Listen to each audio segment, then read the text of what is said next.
Does anyone have anything sort of exciting or new or different they want to share to start us off? All right, yes. Tomorrow, Yes. gallery reception, Yes. 4 to 7, opening of the new show. I'm one of the teachers as artists. I'm very proud of the work that's gone into it. Looks great. Please come. All kinds of playbills. Yeah, a lot. Fantastic. Anybody else? All right, well, I'm going to use some notes. You know, I apologize if I say anything that you've heard me say in a couple of other venues. There is inevitably some overlap, but I also know there are some folks that come to this meeting that can't make it to others. So, in any event, I want to start with what's most fun about my job, and I'm sure you feel the same way, and that's recognizing others who are doing great things. I think many of you know, but perhaps not everyone, that our colleague Iris Pujols, Executive Director of our North Hudson campus, was recognized Friday evening as one of 3 honorees at Save Latin America's annual gala at the Chart House Restaurant in Weehawken. It's phenomenal. Some of you were there. Packed. And this is an organization in Union City that provides all kinds of transformational services to the community, everything from A to Z, financial planning, economic development, human services, mental health counseling, lots of things. And when I went there with Iris last fall, I was just taken aback by the fact that there were hundreds of community people taking advantage of programs in their limited quarters. I mean, they're really doing inspirational work. So this is their major fundraiser each year. And they honor 3 people who are descendants of Cuba, the Dominican Republic, and Puerto Rico. And there's 1 honoree each, and the theme this year was education. And so it was wonderful to see Iris recognized for what we all know is phenomenal educational leadership, and also just the inspiration of his life's example.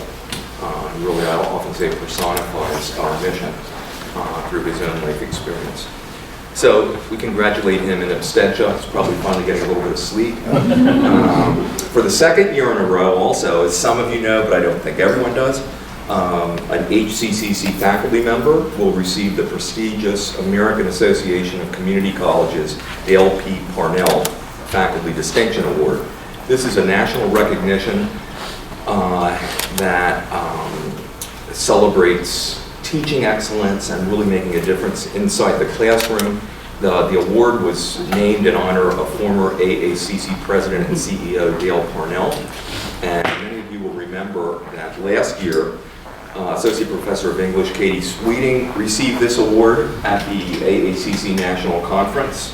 And it was an immense point of pride for our entire college community. And so recently we learned that once again, in this case, Assistant Professor of History Tony Acevedo will be presented the 2020 Dale P. Parnell Faculty Distinction Award at the AACC National Convention in late March.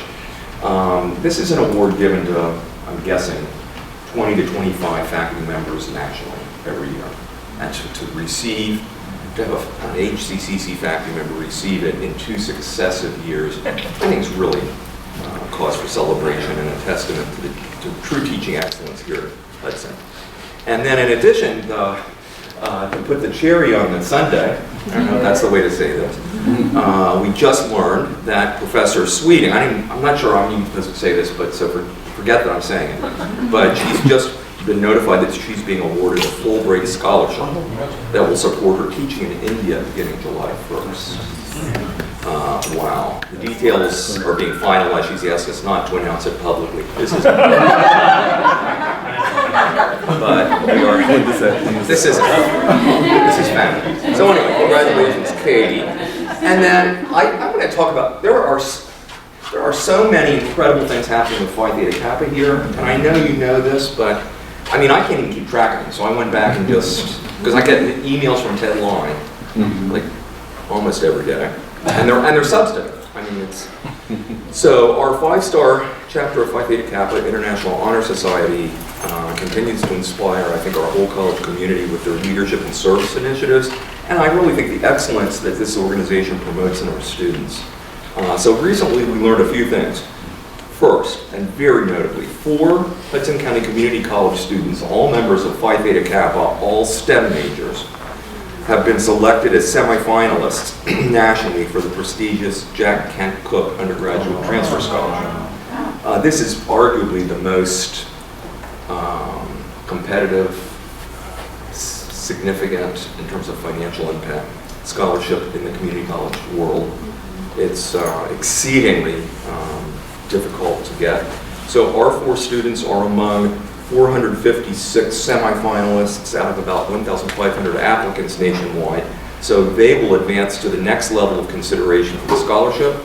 And we had a Cook Scholar last year. You may remember Sarah Hayun, who's now at Stevens on a full scholarship.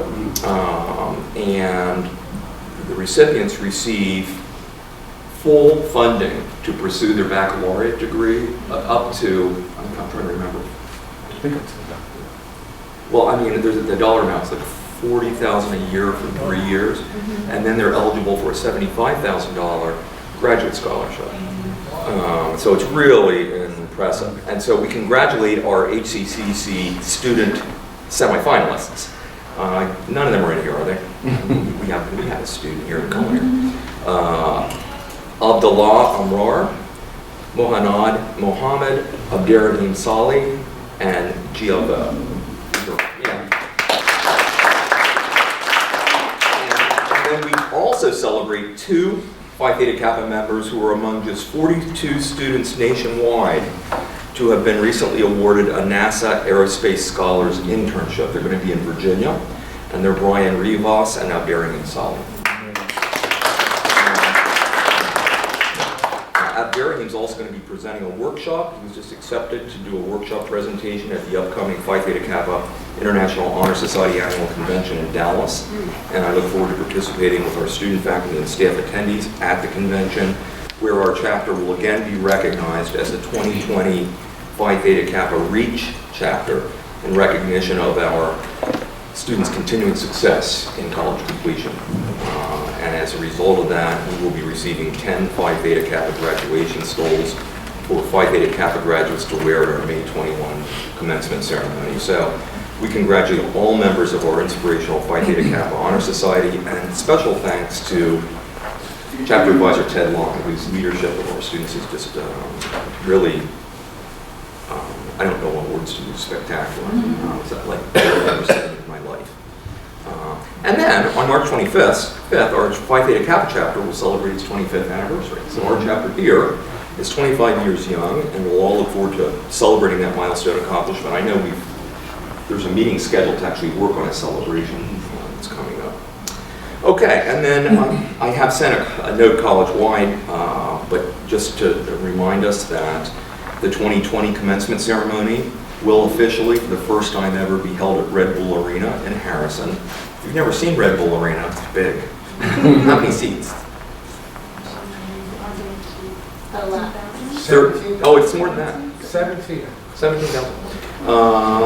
So, and this year, we've done some surveys of students, I think Veronica in particular, but many others. It's going to start at noon instead of in the evening. This will actually help students and their families avoid the horrible congested traffic around that stadium in Harrison. So we'll start at noon on May 21st.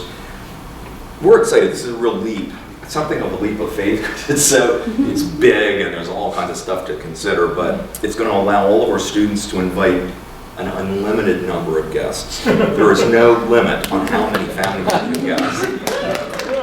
Well, I guess the limit would be 17,000. But so we've always had this problem. Like last year, we could only allow 3 people, and this is, as we all know, commencement is so important, not just to our graduates, but in many cases, sometimes even more so to their families that have sacrificed so much, and they want to be here, and so they'll be able to. And then also, we'll be able to offer full parking on a first-come, first-served basis for 800 vehicles right next to the complex. You also, by the way, can, many of you know this, you can take the PATH train to, just within a few steps of Red Bull Arena. It's one stop from here to Harrison. So we'll actually, I think, be offering train passes for graduating seniors and their families. And then we're going to be able to hold a really wonderful celebratory reception afterward in really nice quarters at the stadium so that we can really give families and friends and graduates and faculty and staff an opportunity for more extended time to take pictures and celebrate with some nice food. I say that Lisa's working on all the details. And I think our speaker this year is going to be phenomenal, because I say that because I heard him speak, and I saw him get a standing ovation actually at last year's AACC conference, and there wasn't a dry eye in the room. His name's James Elliott. He's the international president of Phi Theta Kappa International Honor Society. He himself is a graduating student. He's graduating from his own college, which is Delaware, the state of Delaware Community and Technical College. But his life story is inspirational, and that's what he'll be talking about. I heard him tell the life story. He made some poor choices as a young person and wound up in prison, totally devastated. And he tells the story, so I don't want to say too much, but he tells the story of how he felt exasperated, he felt his life was over. And then through a combination of his own perseverance and faith and some luck, he wound up getting out and getting to Delaware Community and Technical College, where he describes an atmosphere that reminds me of this one. That it was just, not only was he able to go there in spite of his background, but he was welcomed, he was embraced, he was made to feel a member of a family that cared about him. And then he went on to become a national Cook scholar and member of the All-USA academic team. His life was transformed. So he'll be talking about his life story. So this year we're not doing the governor. He was great too last year. But we're doing a student that I think will be really meaningful to all of us. Last Friday, our President's Advisory Council on Diversity, Equity, and Inclusion held its first of 3 town hall meetings to discuss the findings of a recent campus climate diversity survey that nearly 800 students, faculty, and staff completed in November.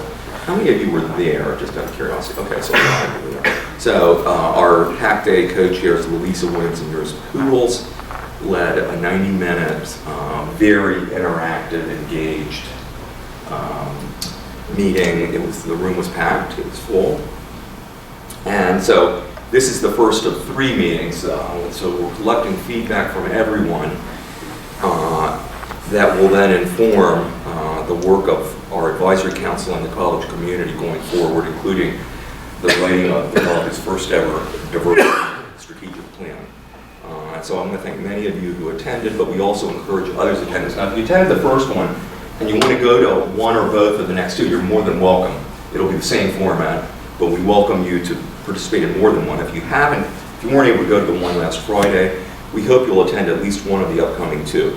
Wednesday, February 12th at 1 p.m. at North Hudson, and Tuesday, February 18th at 3 p.m. in this room. And so yours isn't here, but Lisa, thank you for your leadership. Really appreciate it. I think that is awesome. And then apropos of that, I'm pleased to share that we're collaborating in a number of new and expanded ways with our region's Latino community. We've established a community advisory council comprised of Latino clergy, college, and community leaders throughout Hudson County. This council will meet tomorrow evening and then quarterly thereafter to serve members of the Latino community and promote education through outreach, information, and support. So it's all about our shared goal of trying to make sure members, in this case of the Latino community, understand the opportunities here, understand the Community College Opportunity Grant, and are encouraged to come forward and find out that, yes, they can afford Hudson County Community College, and yes, we want them to be part of our community, and we want to just keep raising the bar on the level of participation and educational attainment of all communities. So this is a model that we'll use with other communities as well.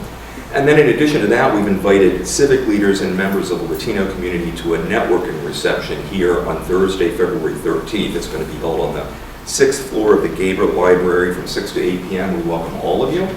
And this will be the first in a continuing series of receptions to build friendships, networks, and partnerships that are dedicated to the educational attainment of increasing numbers of community members. And then moving to a more sobering note, the Hope Center recently, and Lisa's going to get nervous now, because this isn't public either. But recently, the Hope Center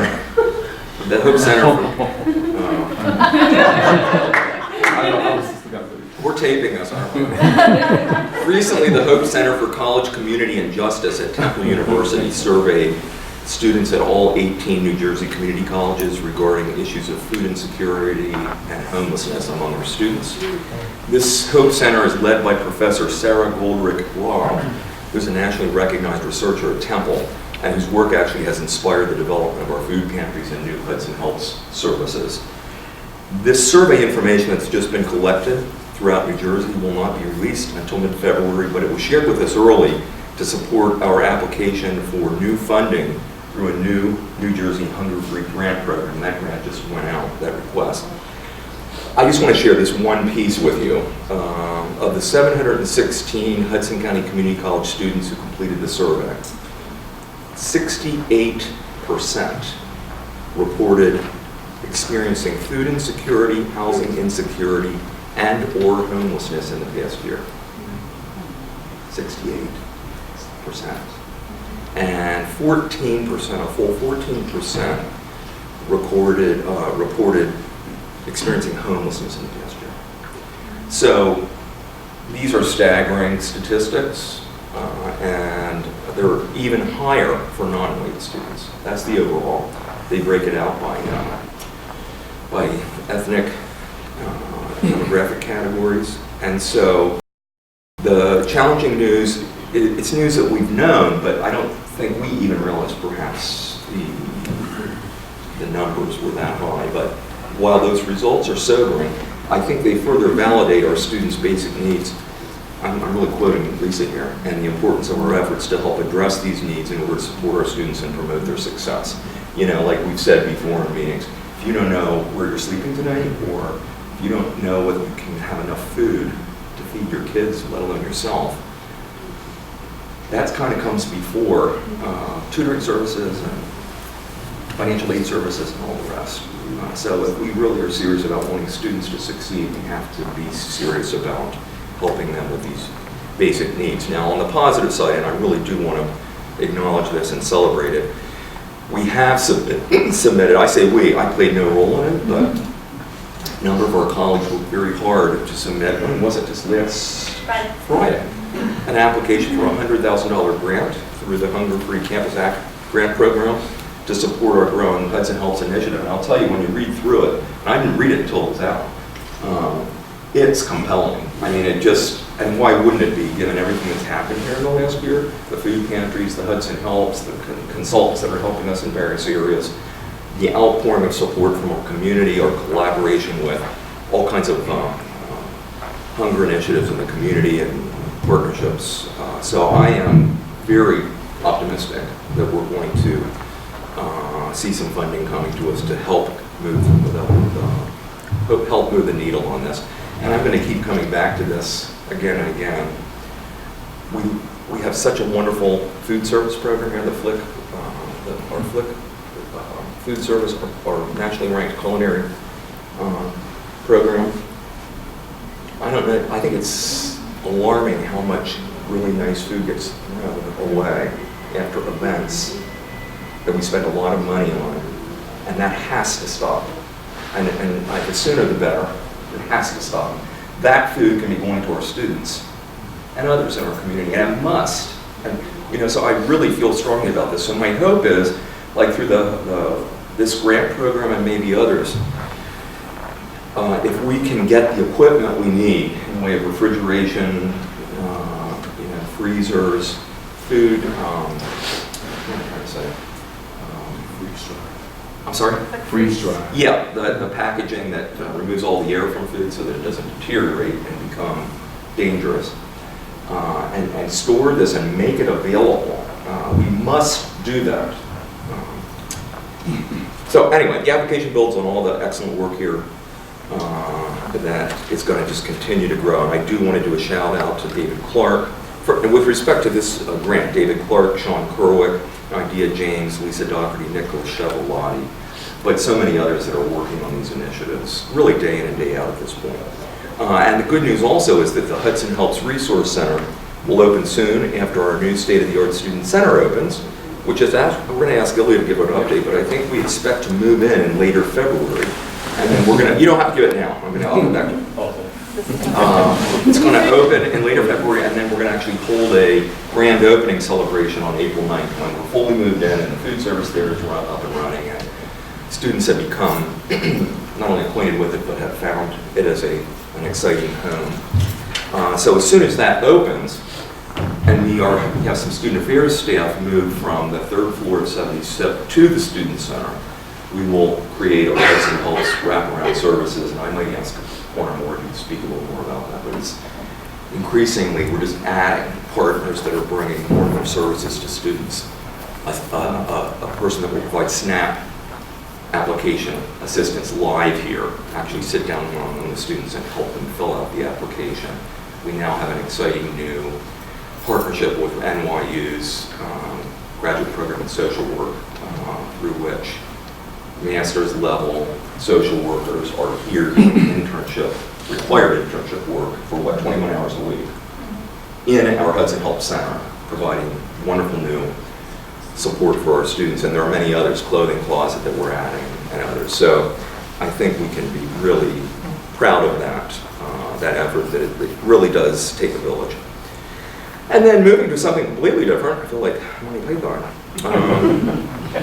For the past, some of you don't know what I'm talking about. For the past year, we've been preparing to install new state-of-the-art virtual desktop infrastructure, or VDI stations, throughout our campuses. And Trish is here, yes.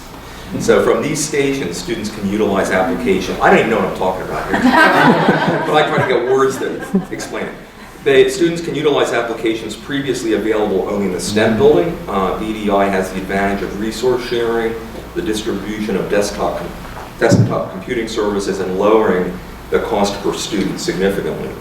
And of course, for our technical staff, it allows a more centralized, efficient computing experience that's easier to maintain and capable of faster response when software changes are needed.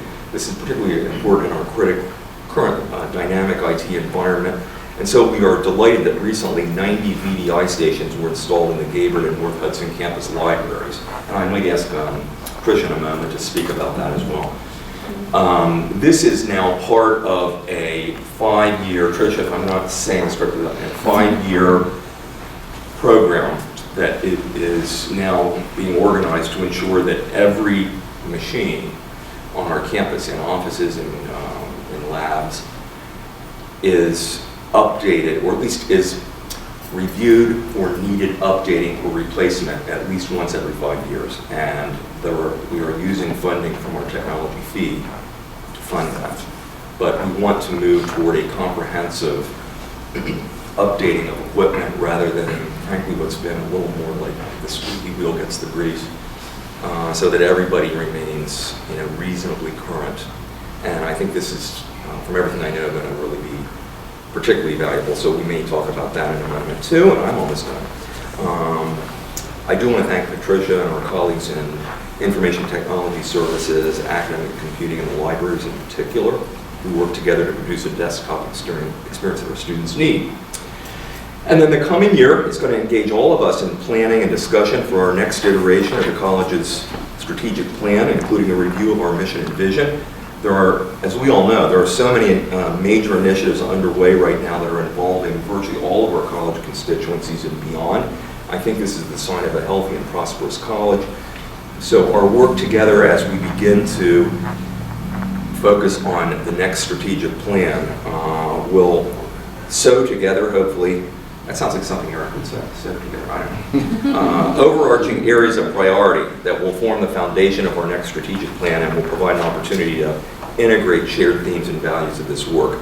These areas of priority include current work associated with the academic master plan, achieving the dream, our middle state self-study and visiting team recommendations, the President's Advisory Council on Diversity, Equity, and Inclusion, and very importantly, student voices from a number of recent and impending surveys, in addition to student focus groups.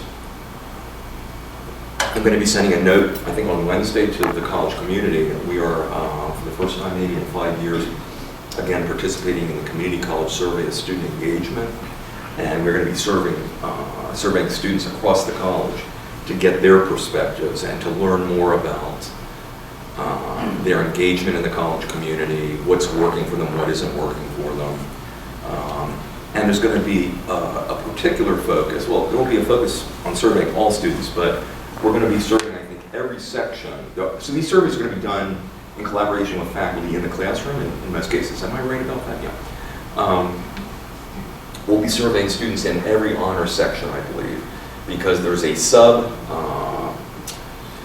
of national survey being done of honors programs that we're participating in. And of course, our honors program doubled in size in 1 year, thanks to Jenny Bavea and others.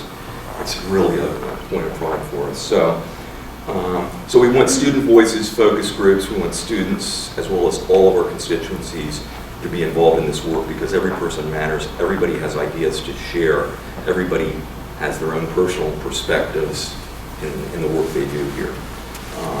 I have asked Dr. Eric Friedman to lead the planning process, which will be a formidable challenge, but look how well he did with real estate. And so we appreciate his leadership as we move forward. And I'm going to stop there. I certainly welcome comments, questions, and announcements. Why don't we start there, and then I might ask a few people if they don't talk. Yes, sir. Very quick, I just wanted to clarify on the technology piece. The easy way to understand it is that you used to have to go to the accounting lab where the accounting software was. And so one of the great aspects of this is that you can access that from the VDI terminals, especially the library. You can access special STEM engineering software that was specific to a specific location on campus. This gives you universal access. Others? Heather or Sheila, do you want to tell us anything about achieving the dream and student success work? Thank you. I think most of you have heard kind of the monthly update for Achieving the Dream, so I won't, I'll try not to repeat myself too much. The one big update is that we have moved our kind of report out on the ICAT results and Capacity Cafe results on the thematic work the core team has been engaged in to March. We're going to all digest and appreciate and really kind of dwell in the DEI results and those sessions that Lalisa and Yuris are leading. I look forward to attending the next one. And then we'll do those in March, just to give everyone time to process and really kind of make the most out of each of these important surveys and these important strategic priorities as we move towards our next strategic plan. Otherwise, in the immediate future, we are planning for Dream 2020, Achieving Dreams Annual Conference, and I will let Sheila speak about that. I met with the students who are coming with us to the Dream Conference on Friday. They are getting very excited about it, and they will be very happy with the news that we had talked about business cards for them so that they can have it. Veronica got them for us today, thanks to Veronica and Jen Christopher. So they will be very happy about that. Jenny Enriquez and myself submitted the 2020 project on Thursday, and now we're working on the script that has to go with it. So we're fortunate. This annual Dream Conference is held all over the country. This year it's in National Harbor, Maryland.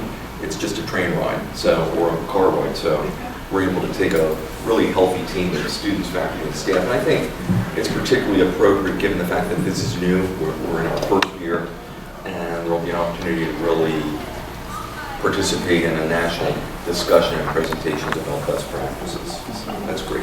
Well, Lisa, what would you like to tell us about DEI, if anything? Well, first I'd like to thank everyone who did attend to make this event something memorable, but then the other two are coming up. We would like to see everyone. We definitely want everyone to let us know how you would like to participate in any type of DEI initiative or any of the work that we do here. It is really important for us on PAC Day that everyone at the college is included and that there's no one way to be included.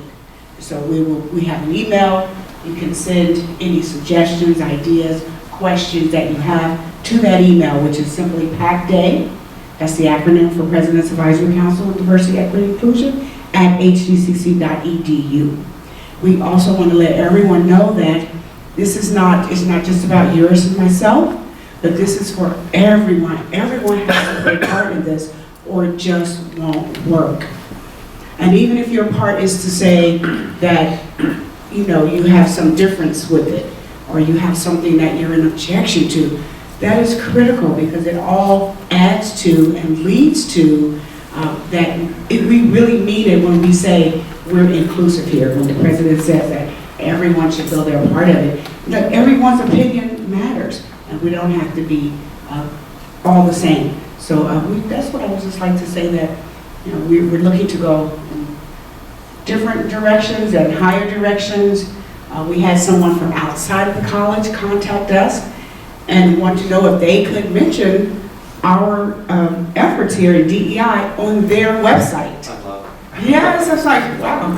So, I mean, really, the word is getting out there, and so I just really appreciate your leadership, Dr. Friedman's, and everyone that took the survey, and everyone that attended the discussion forum. Thank you to all the supervisors, managers, and leaders for encouraging your staff and your colleagues to attend as well. It's important. Thank you. Thank you. You know, I can't resist myself because I'm a political junkie. I don't know how many of you are.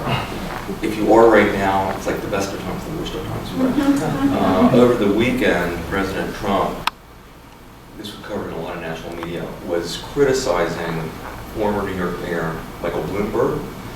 I don't know if criticizing is the right word, but I'll use it. Because he has requested a box to step on because he's shorter than most at the next debate.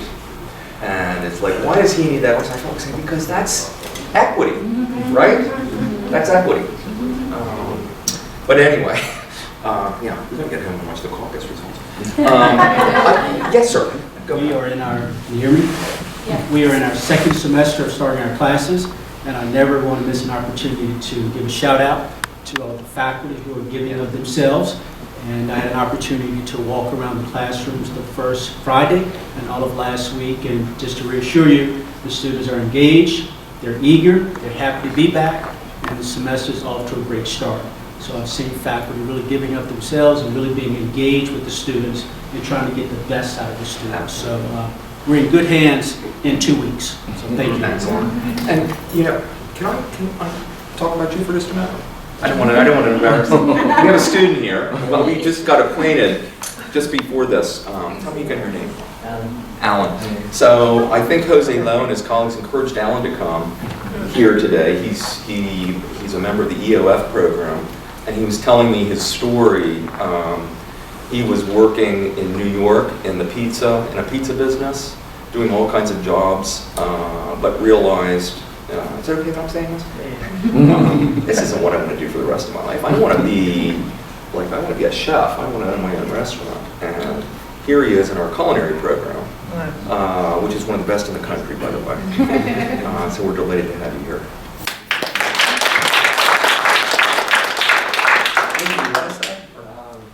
I'm putting you on the spot. I don't know, it's just hard to, I've always been raised to do everything for myself, so it's pretty hard to accept the fact that other people want to help students. So it's hard to adjust to that. But I'm thankful that everyone is here trying to help. So far I've been liking this place. Right? I mean, yeah, because in New York it's really tough. And like, it's like nice, relaxed, and you get to learn, and it's just a better ambient. So that's why I decided to come here. So thank you, everyone. Yeah, I don't know, just keep doing what you do. Excellent. We're so good to you. Yes, sir. Eric. I'd like to offer you, and we'll pay for it, tickets in the summer. I think it's in late June or July, to go to the Jacob Javits Center and experience the International Hotel Restaurant Show and see all the products from around the world. It'll be an awesome experience for you, and I'll pay for it out of my budget line.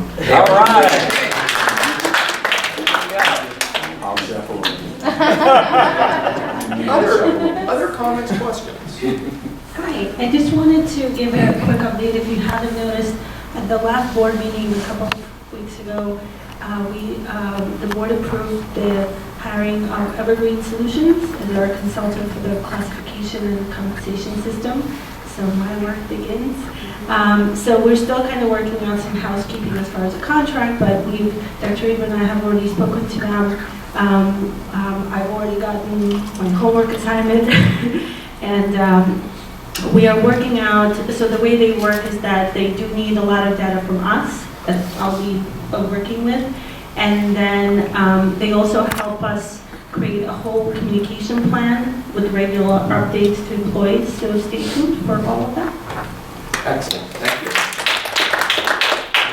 Gotcha. Thank you so much. I just want to let you know that this semester we have piloted the online orientation for students on Canvas, and we are getting very, very nice comments, and any student who wants to join, even if they're not online, can actually self-enroll themselves. Excellent.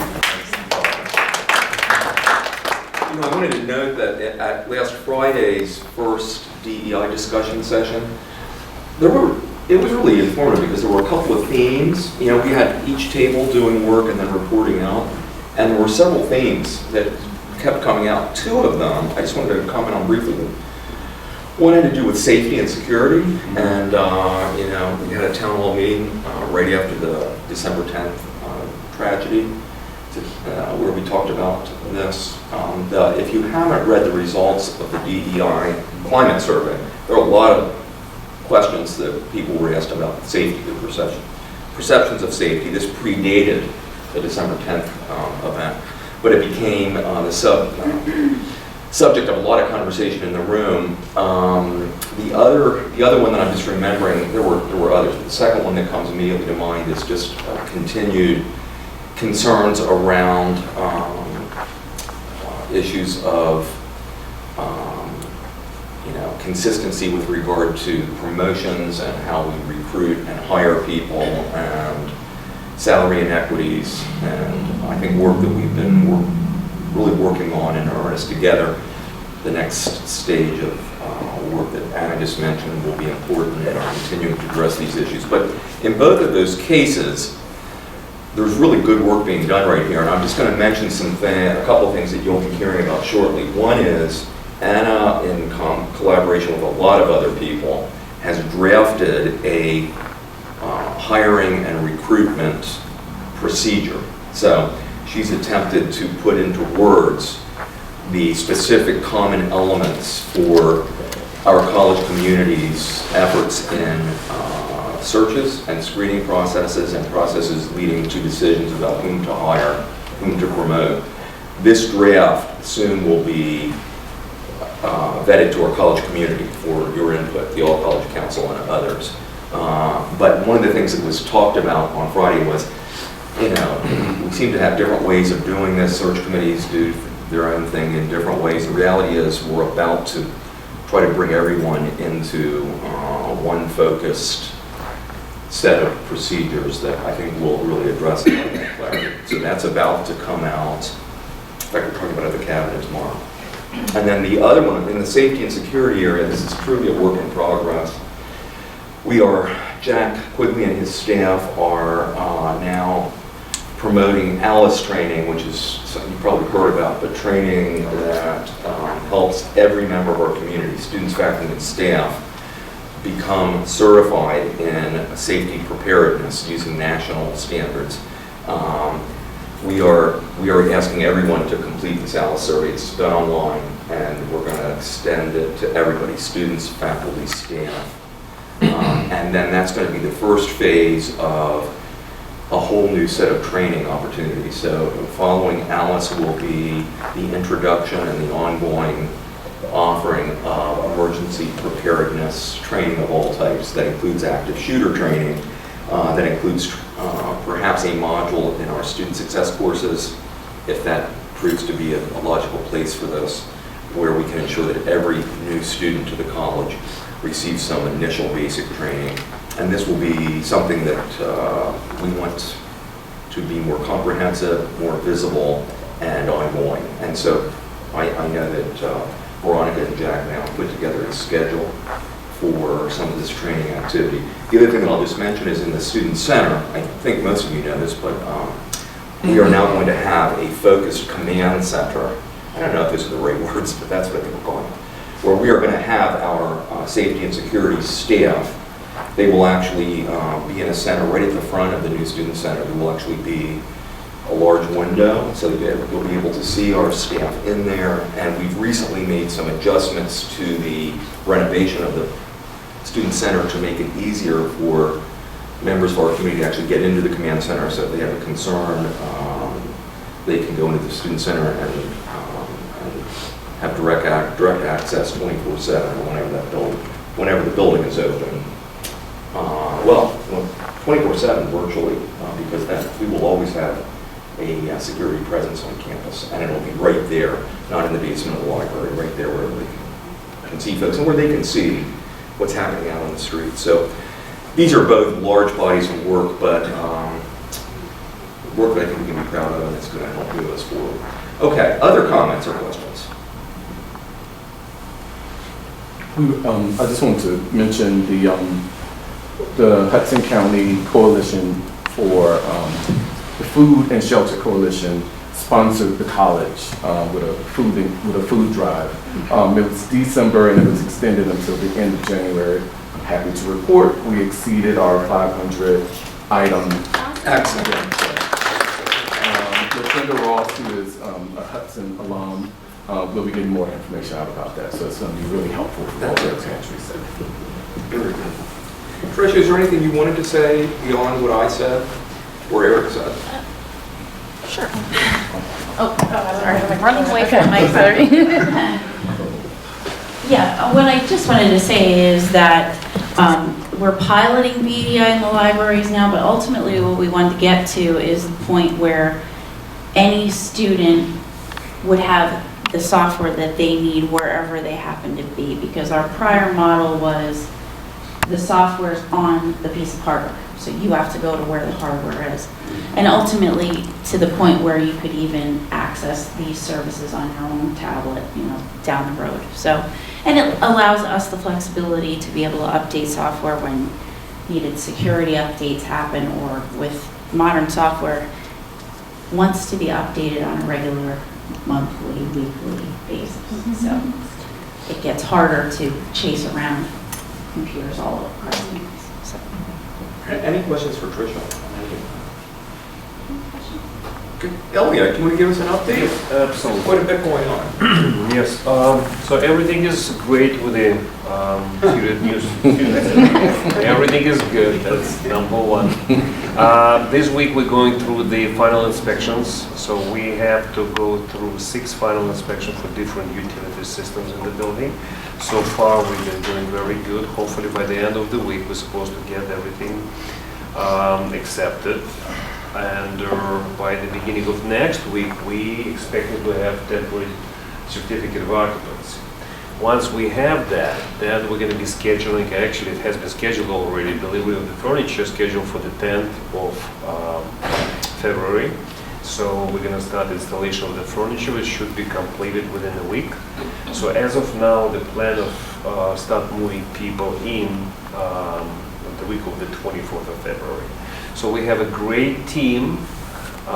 These are chairs, this team. I'm talking about moving into the 81C. We have Lisa there, myself, Veronica, security, Jack is there. So we're planning every single step of that, so nobody's going to be surprised with the move. Of course, as always, we're going to get prepared, give an advance notice to people, and then moving them in. So it's very exciting. We'll look forward, and finally, this is the light at the end of the tunnel. Fantastic. Do you want to say anything about recycling? Yes. Well, every time when I have to say about recycling, I start a little bit shaking because I'm afraid to hear something back. So it was a great success, and I was going to mention it in the all college council meeting, was kind of hesitating. It was success not only in facilities, but the whole community, I would say, because we planned it and we actually organized it and managed it as a teamwork. All college council space facilities has been involved. Warren lead the student government. They've been working very, very, very tight with us on that. They've been in every stage, planning, the educating students, what the recycling is, and all stages of the program. Remember, it took us 8 months from the beginning of the program to complete it. And again, it was very complicated program. This is the first time in our institution history that we were able to fully implement this recycling, which we're doing very good so far. Believe it or not, I haven't heard even one complaint. We had a small conversation with Paul Dillon this morning, which of course it can be, it's very fixable. We hear concern here and there, but people cooperate, and I would just want to say thank you everybody for cooperation and cooperation in this huge success for us. And you really, Ilya, responded like along the way. There were bumps and concerns, and you responded to this. So we've increased the size of some of the containers. Absolutely, yes. So thank you. It's an educational process. We've all been educating during the process, and we're still educating. The project has been completed fully because we're still getting feedback from the community, and we tried immediately to respond on that. Of course, we adjusting ourselves as we go. Excellent. Veronica, is there anything you want to tell us? Do you want to say anything about the student art and the students? Oh, sure. So as you all know, we have an amazing foundation collection of art. But what we are doing for the Student Center with Andrea Siegel is having it be student art, along with Lori Rigodon and Jeremiah Typen. So it will be continually rotated. The different awards, like the foundation awards that get given out, those will be highlighted in the Student Center. I know Jeremiah has digital art students, so we'll get some screens up and there'll be some digital art along with print art. But we'll be doing that. We have a good month between moving in and the opening, so we'll be getting art up on the walls, boxes unpacked, and ready to go for the grand opening. Any other comments, questions, celebrations? All right, I have to comment on this. Is a first. Michael Felice has not spoken. Wait, Michael, is there anything you want to say? Please, Michael. I passed a kidney stone the other day. Oh my gosh. No, actually, to be quite honest, I really did. It was awful. No, I mean, I'm kind of blown away a little bit on the, fact that 68% of our students are, have food insecurity, homelessness. I mean, it's a heavy weight. I mean, I commend the school for its sensitivity for the students' needs and the things that it's been doing. I don't know what can be done for the homelessness issue. I mean, it's, to quote Jonathan Kozol, it's the shame of the nation, really. It affects so much of the classroom. I mean, just today, you were talking about this. I'm like, wow, it's like you're describing my class today. We were talking about the beginning of the semester, where you put your time aside, doing your reading, getting a schedule, this and that. And, a couple of my students said, well, it's, it's not that I don't have the time, I can't concentrate. And I said, well, okay, it takes time. I said, well, but I've got all these things on my mind, like how to feed my kids, how to do this. And what are you supposed to tell somebody like that? Well, just use this time aside and don't worry about that. It's not real, I've had lots of students who live in their cars. And I think, as you know, sociologically, I mean, when kids especially are homeless and they're hungry, it leads them open to great vulnerabilities, violence, sexual, predators, things like that. I mean, it's just awful, really awful. And I don't have any questions or solutions about it, but I think that's what I was feeling, just like reduced to what kind of situation are we in here? What do we do about it? One of the things the report notes, and we will be making it public as soon as we can, but it notes that a disproportionately small number of our students are utilizing services that could be helpful to them, like SNAP. And is there anything you can add to this, Lisa? I'm thinking about the recent information you obtained about other funding sources. Yeah, I think just like our students aren't aware that some of these things exist, I don't know that we were aware that some of these things exist. And so David, Sheila, and I and others are in contact with the Department of Family Services, and where we've been helping students with emergency shuttle notices and things like that, they will do that for students. And they will go with them to court if they're battling a landlord and pay their back rent and pay security deposits. So it's really been educational for us as professionals to realize that there's lots of lots of resources out there. And they're not just Band-Aid resources. I think we've been feeling sometimes like our emergency funding, okay, we can get your lights turned on this month, but it's really, that's not solving the problem. So between the Hunger Free Grant, the SNAP benefits, the social work interns, you're partnering with someone else from Human Services, the interns from Rutgers, the Career Closet, Hoboken Family Planning.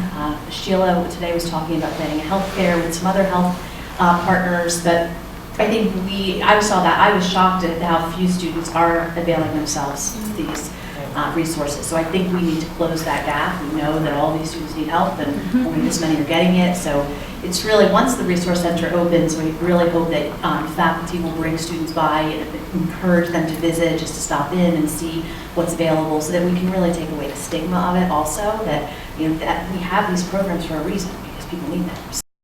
And the other, not to get this, overly emotional about this, but what is the antidote?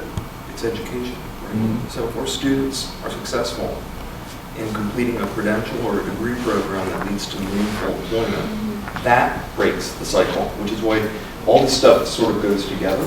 But I think the report, if I remember correctly, well over half of our students experience food insecurity at any given time. Only 13 or 18% are receiving SNAP assistance. Now, in their infinite wisdom, the current, am I showing my political? Current administration has now pared back eligibility for SNAP, which affects our students, but nonetheless, I think there are a lot of students that probably, if we can get them engaged, they're eligible, and they're not getting this. And the Department of Family Services, let me just add, they'll have someone on site, David, 2 days a week, because they toured the facility last week and said it's mobbed with people waiting all day. So we will have a dedicated person here seeing students so that they don't have to spend the day waiting. And by the way, I think we all know this, it's not just students, right? Yeah, that's true. Exactly. Yeah. I'm sort of taken by, the title of, it's getting late in the day. The title of College Service Day was Removing Barriers to Student Success. And, a lot of work goes into thinking about what is the theme and what is pulling all these different things together. I was listening to Tricia talk about access to computers without having to go to a building. And I was listening to Archana talk about a whole new orientation so students can be successful in their online classes. And now I'm listening to all these real life concerns, and I've seen the data already, but there's got to be, this will be reflected, all this work will be reflected in our retention and completion rates, which are key success rates. It has to be. There's such a ferment of work being done right now, and good work. So there's a lot of interrelated themes I'm hearing today. Thanks. Louisa. I just wanted to make a point about faculty development as it relates to, faculty that have to work with their students who have all these issues that they may not have had to do that 10 years ago, 15 years ago. And so we also want to make sure that we have those programs and services in place for our faculty as well, that they know who to go to, what to say, so that we're not taking, or so that a faculty member doesn't feel like they're being overwhelmed by people's problems. It's like we're taking on some levels of social work in our classrooms, because we have to remove those barriers. So I think through Paula Roberson's Center for Teaching and Learning Innovation and the work that we do with the Office of Faculty and Staff Development, Student Activities, Achieve the Dream, and every department and every human resources, we have to find a way to make sure that any faculty member that wants to just come, sometimes just having someone to talk to, I have to admit, I've seen a faculty member in the hallway in tears because they couldn't help a student with some personal issues. So it can affect them. We don't want, faculty members feeling ashamed or embarrassed or just not knowing where to go, because that's part of our work here as well. So I just want to put that out there. With within the All-College Council Student Affairs Committee, we created a support services grid that we sent out to the academic deans and those on the Dean's Council, and it's just a one page that you can add to the back of your syllabi that breaks it all down, mental health counseling, all the way down to food pantry and so on and so forth. And then a thought with that, maybe a future college service day workshop is really kind of how does this change the pedagogy in the classroom? How do we keep that academic rigor while still being sensitive and understanding, but making sure there's learning, but making sure there's growing? And that's, something that we'll all kind of learn in time. But like you said, how do you tell a student to kind of make the time and get the concentration when there's so much battling? I also want to just mention, Lisa is going to be facilitating the work of a new child care task force. For returning adult students, children are priority number one, and they're also, I don't want to say they're a barrier, but they are, caring for children becomes a barrier to students' ability to succeed here. And so we're going to be doing some work.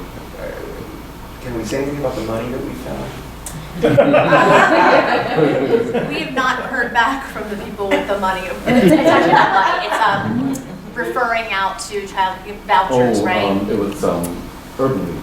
Oh, yeah, Urban League. They came to orientation. Yeah, right, but the other the state, it was the state of New Jersey. There's a task force that's being formed. So Governor Murphy's been promoting funding assistance for childcare, and we are going to be working assiduously to take advantage of that. And in the Hudson Helps, we will have space carted out. Another issue related to this that a number of us have been discussing, and I hope it's been discussed already at All College Council, but there will be more discussion. I think your committee is going to be working on it, and that is re-examining our policy for student parents bringing children to campus.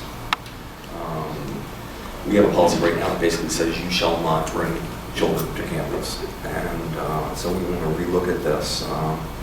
Are there some occasions, like when a student parent needs to get financial aid counseling or register, we're telling them you can't bring your, my soapbox, you can't bring your baby stroller into 77. You have to park it out in the front.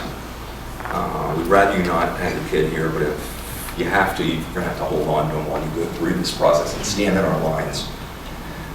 We have to look at all that. If we're serious about returning it to all students, this is the number one issue.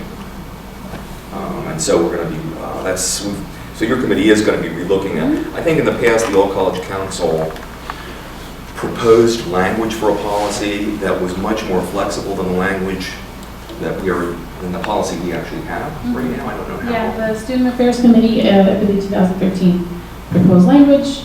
However, it became, now there's a policy in the student handbook, and then also in the employee handbook that's somewhat similar. We're just trying to bring it all together compared to Brooklyn College that has a really great policy that is a little bit forgiving and welcoming, where ours is not as much, and communicating with our committee and security and bringing that into the conversation to then propose to All College Council. One of the things that I just have been feeling is we have some policies and procedures that date way back that seem to have been set, and admittedly a different time, but sort of set around the worst case scenario. So we're going to have a very restrictive policy about children on campus because, God forbid, a child might get away from their parent and get in trouble and get hurt, therefore no children on campus. And so I suggest we relook at some of these policies through an equity lens and a student success lens. Let's talk about the majority of students maybe that need to be able to, in certain circumstances, bring children, and then make sure that we have procedures in place so that they're not unattended, or if they are, then we address that. This is one example of a number of policies. So I'm going to stop, but we just put together, I shouldn't say we, Anna, bless you, has just put together, Well, we all do. at my request, but she's just put together, with the support of a lot of people on campus, a task force that is looking at everything that we currently have on campus that could be considered a policy or a procedure or a quasi-policy or procedure. We don't have one place where we have all of our policies and procedures in common language with common definitions. So we are attempting to now do this work college-wide, look at everything we have where there are policies and procedures that are outdated, get the college community involved in a conversation about how we want to update them, make sure that policies consistently are overarching directions and value statements from and approved by the Board of Trustees, and procedures are administrative detailed guidelines for how to reach board-approved policies. This is a huge body of work. It's also going to identify for us where there are gaps. So we have a number of areas where we do not have policy and procedures that we need. One area that we learned recently from a consultant is disability or accessibility services. Another is First Amendment rights. We don't have the kind of policies and procedures you need to have. If a controversial organization wants to host an event on campus or wants to protest, we've never defined what are our rules around that. And if we're going to have a protest, where can that be held? What are the guidelines? We must do that. This is happening. This is an area of critical concern across the country. So this is really good work. It's great that we're doing it. It probably will be a work forever in progress, but I want to thank you for your leadership. And that's all just starting. And one of the things that we've done with that is, Lisa, I think, pointed out that it seems like whenever we're doing all these things, it's often the same group of, 20 people? STP, same 10 people. Same 10 people that we bring into all this work, because these are people that they do whatever they have to get something done, and we're like overburdening the same people. So in the case of this task force, we've reached out to a much broader cross-section of community members who aren't always asked to do work like this. Try to get more people. Yeah. Some were voluntold, some volunteered. Okay, anything else for the good of the order? Thank you all so much. Have a great evening.